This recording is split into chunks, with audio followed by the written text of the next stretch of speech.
Hello friends, நான் தான் உங்களோட ஏபி. சோஷியல் மீடியாவில் ஒரு மிகப்பெரிய ஒரு போஸ்ட் வந்துட்டு வைரல் ஆக்கப்பட்டுருக்கு. என்ன அப்படின்னு பார்த்தீங்கன்னா, சென்னையில் இருக்கிற கிண்டியில் கத்திப்பாறை பிரிட்ஜ் எல்லாருக்குமே தெரிஞ்சது தான். அந்த கத்திப்பாறை பிரிட்ஜ் எந்நேரமும் ஒரு பரபரப்பாக இருந்துக்கிட்டே இருக்கிற ஒரு இடம். அந்த ஒரு கத்திப்பாறை பிரிட்ஜில் ஒரு 28 வயசு பையன் பட்ட பகலில் அந்த கத்திப்பாறை பிரிட்ஜில் இருக்கிற அந்த இடத்துல இருந்து குதிச்சு இருக்கான். கிட்டத்தட்ட 50 அடி உயரம்.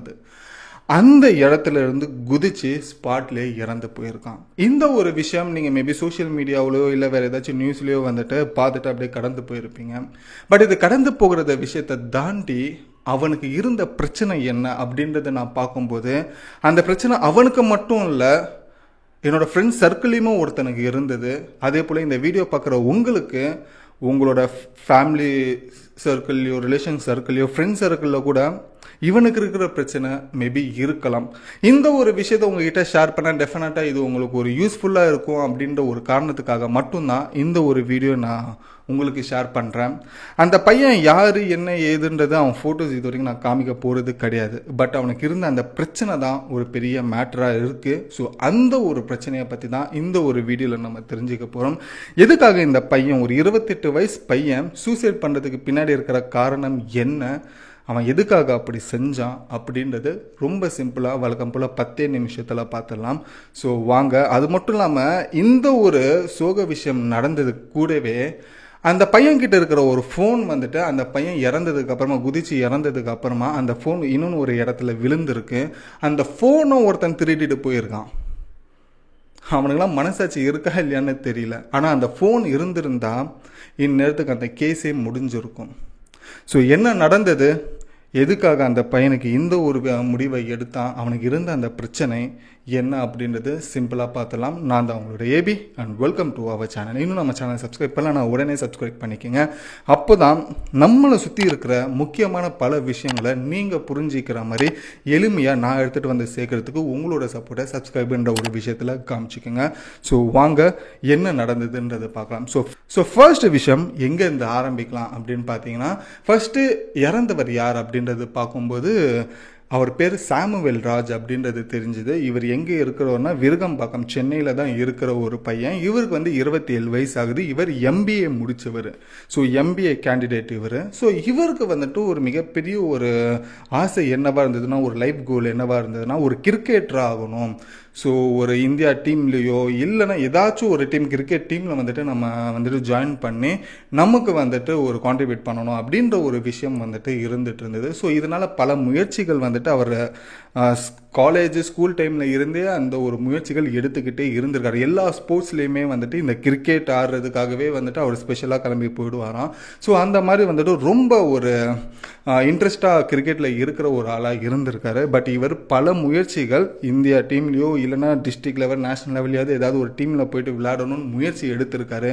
பட் அந்த முயற்சி எல்லாமே வந்துட்டு பெருசாக கை கொடுக்கல. இவர் பொறுத்த வரைக்கும் சென்னையில் இருக்கிற எல்லாருக்குமே வந்துட்டு சாமுவேல் ராஜ் வந்துட்டு ஒரு குட் கிரிக்கெட்டர் அப்படின்ற அளவுக்கு ஒரு வெல் நோன் பர்சனாக தான் சென்னை அளவுக்கு இருந்துட்டு இருக்காரு. ஸோ இது மட்டும் பத்தாது, நம்ம அட்லீஸ்ட் அந்த அளவுக்கு பெரிய லெவலுக்கு போகலன்னா கூட நம்ம டிஎன்பிஎல்லையாவது வந்துட்டு ஜாயின் பண்ணி நம்ம விளையாடணும் அப்படின்னு சொல்லி அதுக்கான ஒரு முயற்சியுமே எடுக்கிறாரு. பட் அந்த முயற்சி எடுத்துக்கிட்டு இருக்கிற நேரத்திலேயே வந்துட்டு இவருக்கு அவரோட செலவுக்காக வந்துட்டு பார்ட் டைம் ஜாபாக வந்துட்டு இந்த ஸ்கூல் பசங்களுக்கு, இந்த 12th 11th 10th படிக்கிற பசங்க, அதுக்கப்புறமா காலேஜ் ஃபர்ஸ்ட் இயர் படிக்கிற பசங்களுக்கு வந்துட்டு ட்ரைனராக இருந்திருக்காரு, கிரிக்கெட் ட்ரைனராக. ஸோ இந்த ஒரு பார்ட் டைம் ஜாபாக பண்ணிட்டு இருக்க டிஎன்பிஎல் அப்படின்ற அந்த ஒரு டீம்ல வந்துட்டு ஜாயின் பண்றதுக்கான முயற்சிகள் எடுத்திருக்காரு. பட் இது வரைக்குமே 2 முயற்சி எடுத்திருக்காரு. அந்த 2 முயற்சியிலுமே தோல்வி தான் அடைஞ்சாரு. பட் அதுக்கு அப்புறமா அவர் என்ன நினைச்சாரு, என்ன ஏதுன்றது தெரியல. அவர் ரெகுலரா வந்துட்டு அவருக்குன்னு இருக்கிற ஒரு பைக் ஒன்று இருக்கு. அந்த பைக் தான் வந்துட்டு ஆக்டிவா ஸ்கூட்டர். அது ஒரு கோல்டு கலர் பைக். இப்போ நீங்க பார்த்துட்டு இருக்கீங்கன்னா அந்த ஸ்கூட்டர் தான் அது. அந்த ஸ்கூட்டர்ல தான் அவர் கிரவுண்டு டு வீடுக்கு இல்லைன்னா வேற எங்க போனாலுமே அந்த ஒரு ஸ்கூட்டர்ல தான் போவாரு அப்படின்றது சொல்லப்படுது. அந்த ஒரு ஸ்கூட்டரை எடுத்துக்கிட்டு ஒரு நாள், அதாவது ஒரு 3 நாளைக்கு முன்னாடி ஒரு பட்ட பகலில் கத்திப்பாறை பிரிட்ஜில் வந்துட்டு போயிருக்காரு. ஒரு 12 மணி 11 மணி காலையில். ஓகேங்களா? ஸோ அதனால் நல்லா பரபரப்பாக இருக்கிற இடம், நல்லா வந்துட்டு எல்லா மக்களுமே நடமாடுற ஒரு டைமு, போலீஸ் வந்துட்டு எந்நேரமும் இருக்கிற ஒரு டைம் தான் அது. ஸோ கத்திப்பாறை பிரிட்ஜுனா ஒரு ஹார்ட் ஆஃப் த சிட்டி அங்கே கிண்டி. அந்த டைமில் வந்துட்டு அந்த கத்திப்பாறை பிரிட்ஜில் இருக்கிற அந்த ஒரு சென்டர் ஆஃப் த பொசிஷனில் ஸ்கூட்டரை வந்துட்டு பார்க் பண்ணுறாரு. பார்க் பண்ணி அங்கேயே அந்த சாவியுமே வச்சுட்டு என்ன நினச்சாருன்றது தெரியல, அந்த ஸ்கூட்டர் மேலேருந்து ஏறி அந்த ஒரு கத்திப்பாறை பிரிட்ஜு செவுத்தில் காலை வச்சு கிட்டத்தட்ட 50 அடி தூரம் 50 அடி ஹைட்டில் இருந்து அப்படியே குதிக்கிறார். குதித்ததுமே டப்புன்னு ஒரு சவுண்டு மட்டும் கேட்டது. அங்கே இருக்கிற போலீஸ்காரங்கள்லேருந்து பொதுமக்கள் வரைக்கும் ஓடி வராங்க. யாரா அப்படின்னு பார்க்கும்போது அங்கே இந்த ஒரு சாமுவேல் ராஜ் வந்துட்டு ஸ்பாட்லேயே இறந்து அந்த ரோடு ஃபுல்லாகவே ரத்தமாக இருந்து கிட்டத்தட்ட ஒரு சில மணி நேரம் வந்துட்டு அங்கே பயங்கரமான ஒரு டிராஃபிக்குமே இருந்தது. ஸோ என்ன ஆச்சு ஏதாச்சு அப்படின்றது எந்த ஒரு விஷயமும் அங்கே இருக்கிறவங்க யாருக்குமே எதுவுமே தெரியல. அந்த பையன் யாருன்றதுமே தெரியல. பட் அந்த பையன் விழுந்த அந்த இதுவில் ஃபோன் கொஞ்சம் தள்ளி போய் விழுந்திருக்கு. அந்த ஃபோனை கூட ஒருத்தன் அந்த டைமில் திருடிட்டு போயிருக்கான். இத்தனைக்குமே அந்த ஃபோனை திருடினவன் தான் வந்துட்டு இத்தனைக்கும் சாகணும். அந்த நேரத்துலையும் கூட அவன் திருட்டு புத்தி போகுதா இல்லையான்னு தெரில. ஆனால் அதுக்கு பதிலாக இந்த பையன் சாகிறான். அந்த ஃபோனாவது கிடச்சிருந்தா போலீஸ்கிட்ட இந்நேரத்துக்கு அவன் எதுக்காக அந்த பையன் குதிச்சான், அவனுக்கு என்ன பிரச்சனை அப்படின்ற ஒரு விஷயமாவது தெரிஞ்சிருக்கும். அவன் ஃபோன் கால்ஸை ட்ரேஸ் பண்ணி என்னென்ன விஷயங்கள் என்ன ஏது யார் கூட கான்டாக்டில் இருந்திருக்கான்றது எல்லா விஷயமும் தெரிஞ்சிருக்கும். பட் அதுக்கான ஒரு வாய்ப்பு இன்னும் வரைக்கும் அந்த போலீஸ்கிட்ட கிடைக்கல. பட் இப்போதைக்கு போலீஸ் வந்துட்டு சொல்கிற ஒரு விஷயம் என்ன அப்படின்னாக்கா, இந்த சாமுவேல் ராஜுக்கு பின்னாடி ஃபேமிலி பிரச்சனையா, ஃபினான்ஷியல் பிரச்சனையா, லவ் பிரச்சனையா அப்படின்றது எதுவுமே இது வரைக்குமே சொல்லலை. அவனுக்கு சாமுவேல் ராஜுக்கு பொறுத்த வரைக்கும் கிரிக்கெட்டராக இருந்திருக்காரு. அந்த கிரிக்கெட்டராக இருக்கும்போது டிஎன்பியில் ட்ரை பண்ணியிருக்காரு 2 தடவையுமே வந்துட்டு தோல்வி அடைஞ்சதுனால மேபி அவர் விரக்தியில் வந்துட்டு இந்த மாதிரி ஒரு முடிவு எடுத்திருக்கலாம் அப்படின்ற ஒரு விஷயம் தான் இப்போதைக்கு வந்துட்டு பார்க்கப்படுது. பட் இதுவுமே ஒரு கன்ஃபர்மேஷன்ன்றது கிடையாது. பட் அந்த அவரோட ஃபோன் மட்டும் கிடச்சிருந்ததுன்னா மேபி இது ஒரு கன்ஃபர்மேஷனுக்கோ இல்லை ஒரு ஃபைனலைஸ்க்குமே இந்த கேஸ் வந்திருக்கும். பட் அந்த ஃபோனை கூட அந்த டைமில் ஒருத்தன் திருடிட்டு போயிருக்கான். ஸோ கிட்டத்தட்ட ஒரு சில மணி நேரங்கள் வந்துட்டு கத்திப்பாறை பிரிட்ஜில் வந்துட்டு ஒரு டிராஃபிக் இதனால நடந்திருக்கு. இது நடந்து ஆல்மோஸ்ட் 2-3 நாள் நடந்துடுச்சு. பட் இது வரைக்குமே எந்த ஒரு யூடியூப் சேனலுமே பெருசாக பேசினது இல்லை. ஸோ இந்த ஒரு விஷயம் நான் எதுக்கு உங்ககிட்ட சொல்கிறேன் அப்படின்னாக்கா, இந்த சாமுவேல் ராஜ் மாதிரி ஒரு கிரிக்கெட்டில் இல்லை வேறு ஏதாவது ஸ்போர்ட்ஸில் சினிமாவில் நடிக்கணும் அப்படின்ற ஒரு விஷயத்துக்காக அவங்களோட லைஃப்பில் பாதி வாழ்க்கை வந்துட்டு அதிலே கடந்து போயிருப்பாங்க. அதில் ஒரு முயற்சியில் எடுத்து தோல்வி அடைஞ்சு அவங்க விரக்தியில் இருக்கும்போது அதுக்கப்புறமா எடுக்கப்படுற முடிவு தற்கொலையாக தான் இருக்கு. இந்த மாதிரி ஒரு விஷயங்கள் உங்களை சுற்றி இருக்கிறவங்களுக்கோ உங்களுக்கு தெரிஞ்சவங்களுக்கோ அப்படி ஏதாவது இருந்ததுன்னா அவங்க கிட்ட போய் பேசுங்க. அவங்களுக்கு என்ன பிரச்சனை, அவங்களுக்கு தேவையான ஒரு சொல்யூஷன் என்ன நம்மளால் கொடுக்க முடியுன்றதை நீங்கள் கொடுங்க. இது சாமுவேல் ராஜ் மாதிரி அடுத்தது தொடங்குமா, இதை நம்ம நிப்பாட்ட போகிறோமான்றது கிடையாது. அது யாரும் நினச்சாலும் நிப்பாட்ட போக முடியாது. ஓகேவா? அதை என்ன இருமோ நம்ம சிசிடிவி வச்சுட்டு யாரையுமே நம்ம பார்த்துட்டு இருக்கவும் முடியாது. பட் நம்மளால் முடிஞ்சது அந்த டைமில் அவனுக்கு ஒரு புத்திமதி சொல்லி அவன் ஜஸ்ட் ஒரு மிராக்கலாக மாறி இருக்கலாம்ல. அந்த தாட்லேருந்து வெளியில் வந்தால் நீங்கள் மறுவாழ்வு அவனுக்கு கொடுத்த மாதிரி ஒரு கணக்காக இருக்கும்ல.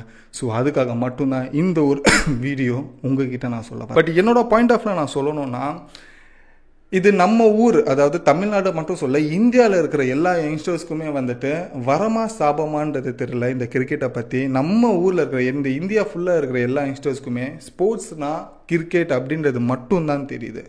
இது நல்லதுக்கா கெட்டதுக்கா அப்படின்றது தெரியல. மற்ற ஒரு ஸ்போர்ட்ஸில் ஏன் நம்ம கான்சென்ட்ரேட் பண்ண மாட்டோம், மற்ற ஒரு ஸ்போர்ட்ஸில் எவ்வளோ ஓப்பனிங்ஸ் இருக்குது, அந்த ஓப்பனிங்ஸை பயன்படுத்தி எப்படி நம்ம முன்னேறி வரலாம் அப்படின்ற ஒரு விஷயம் ஏன் நம்ம மக்களுக்கு புரிய மாட்டேங்கிறது தான் ஒரு கேள்வியாகவே இருக்குது. யாரை கேட்டாலுமே கிரிக்கெட்டர் ஆகணும், யாரை கேட்டாலுமே கிரிக்கெட்டர் ஆகணும், பேட்ஸ்மேன் ஆகணும் அப்படின்னு சொல்லி ஒரு ஸ்போர்ட்ஸை பயன்படுத்தி பல கோடி மக்கள் அது ஒன்றுத்துக்கு மட்டும் ஃபோக்கஸ் பண்ணால் அந்த ஒரு கிரிக்கெட் எத்தனை பேருக்கு இங்கே வாய்ப்பு கொடுக்கும்? இதுதான் நம்மளோட ஊரில் இருக்க யங்ஸ்டர்ஸ்க்கு இது வரமா சாபமா அப்படின்ற ஒரு விஷயமே தெரியல. இதில் உங்களுக்கு ஒரு கேள்வி வரலாம், கிரிக்கெட்டில் செலக்ட் ஆகுறதுன்னா அவ்வளோ பெரிய கஷ்டமா அப்படின்னு சொல்லி. பட் அது கஷ்டமா ஈஸியா அப்படின்றதுக்குள்ளே நான் வரலை. பட் கிரிக்கெட்டில் பொறுத்த வரைக்கும் நம்ம லைஃப்பில் பார்த்தவங்க எல்லாருமே வந்துட்டு சக்ஸஸ்ஃபுல் பர்சன்ஸை மட்டும்தான் பார்த்துருக்கோம். அந்த கிரிக்கெட்டில் இருக்க சக்ஸஸ்ஃபுல் பர்சன்ஸே வந்துட்டு வெறும் 100s தான் வருவாங்க, அதாவது 100கணக்கான பேர் தான் இருப்பாங்க. பட் அதில் ஃபெயிலியர் ஆனவங்க லட்சத்துக்கும் மேலே போய்கிட்டு இருக்காங்க. எத்தனை பேருக்கு வாய்ப்பு கிடைக்கல, எத்தனை பேர் அதில் தோற்றுருக்காங்கன்ற ஒரு எண்ணிக்கை பார்த்தீங்கன்னா லட்சக்கணக்கில் போகும். அந்த கிரிக்கெட்டில் ஜெயிச்சு உள்ளே வரவங்களோட எண்ணிக்கை வெறும் 100 கணக்கில் தான் இருக்கும். ஸோ இந்த அளவுக்கு ஒரு மாசான ஒரு ஃபெயிலியர்ஸ்க்கு இந்த கிரிக்கெட் இதுவுலன்றது இருக்குது. இதை நான் டிமோட்டிவேட் பண்ணலைங்க, இருக்கிற விஷயத்த உங்ககிட்ட சொல்கிறேன், ரியாலிட்டியை சொல்கிறேன். நம்மளோட மக்கள் யங்ஸ்டர்ஸ் எல்லாருமே கிரிக்கெட் அப்படின்ற ஒரு விஷயத்த மட்டும் ஃபோக்கஸ் பண்ணிக்கிட்டு இருக்கோம்.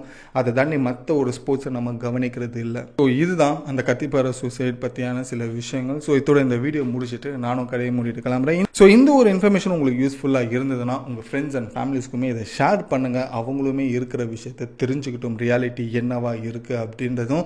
ஸோ இன்னும் நம்ம சேனல் நீங்கள் சப்ஸ்கிரைப் பண்ணலாம், உடனே சப்ஸ்கிரைப்ன்ற ஒரு விஷயத்தை பண்ணிக்கோங்க. இதோட இந்த வீடியோ முடிச்சுட்டு நானும் கடையை மூடிட்டு கிளம்புறேன். Until then, bye bye, AB.